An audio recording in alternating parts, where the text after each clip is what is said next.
Every toy in my collection has a story, how I came upon it, why I bought it, or even just some random or obscure bit of info about it. Admittedly, not all of them are amazing, funny, or interesting, but I think some of them are, and I'd like to tell you about them, one toy at a time. This is Stories from the Toy Shelf, Redux. Episode 6, The Real Meaning of Christmas, originally posted on August 2, 2012. When I was 7, like most kids my age, Christmas really didn't mean anything more than a kick-ass day where everyone got me toys. Yes, I know my parents taught me the real reason we had Christmas, and that was to celebrate the birth of Jesus. But really, for a 7-year-old, that basically translated to, I get more toys. Every year, one gift I would always look forward to receiving was the gift from my ninang, or godmother. First, because I was the only one of my siblings who would receive a gift from her. I mean, she was my ninang after all, so it made the gift more special. And secondly, my ninang always gave me the coolest gifts. Most of her gifts came from Hong Kong, which always had the latest and coolest stuff. Case in point, the year before, she got me this robot. But not just any robot, but a Spider-Man robot. Although it was basically a die-cast brick that didn't come with an actual little Spider-Man to pilot it, and it also transformed to some nondescript flying thing, it was still cool in my book. So this year, as always, I was really excited to see what her gift for me was. What could she possibly get me that would top my Spider-Man robot? So once I had it in hand, I ripped open her gift and pulled out these guys. I'll admit, it wasn't love at first sight, but they did look pretty interesting. They were called Masters of the Universe, which did sound really cool, but I think what got me interested in them was their size. Definitely a lot bigger than your Star Wars or G.I. Joe figure.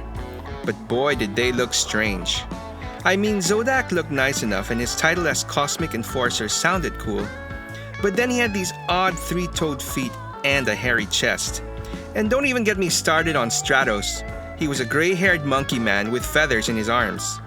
Nevertheless, there was something about them back then that I couldn't quite figure out. But somehow, I knew that these guys that I held in my hand were just the tip of the iceberg of something special. Like any kid back then who was used to receiving toys packaged inside plastic bubbles, I instinctively turned over their cards and soaked in every little detail. And one by one, I was introduced to the rest of the Masters of the Universe. Skeletor, Beastman, Merman, Man-at-Arms, and of course, He-Man, who ironically looked like the most ordinary of the bunch. And there was one more thing that set these Masters apart from my other toys. Although they didn't come with any file cards like G.I. Joe's, they came with something even better, a mini comic. And ultimately, I think this was what sold me most into the Masters of the Universe line.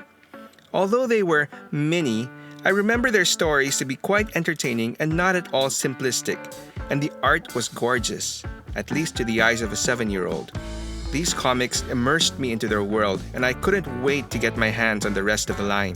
Unfortunately, Masters of the Universe weren't as easy to come by.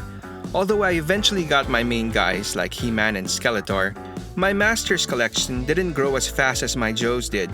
A couple years later though, I figured out a brilliant solution to fix my Masters of the Universe shortage. I managed to convince a friend of mine who had a ton of He-Man figures to share his collection with me. So every time he would come over to my house, I would ask him to leave his stuff with me, since we were sharing our toys anyway. Pretty soon, I had almost his entire collection.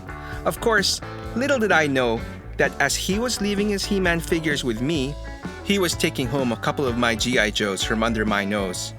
I guess he thought we were sharing those too.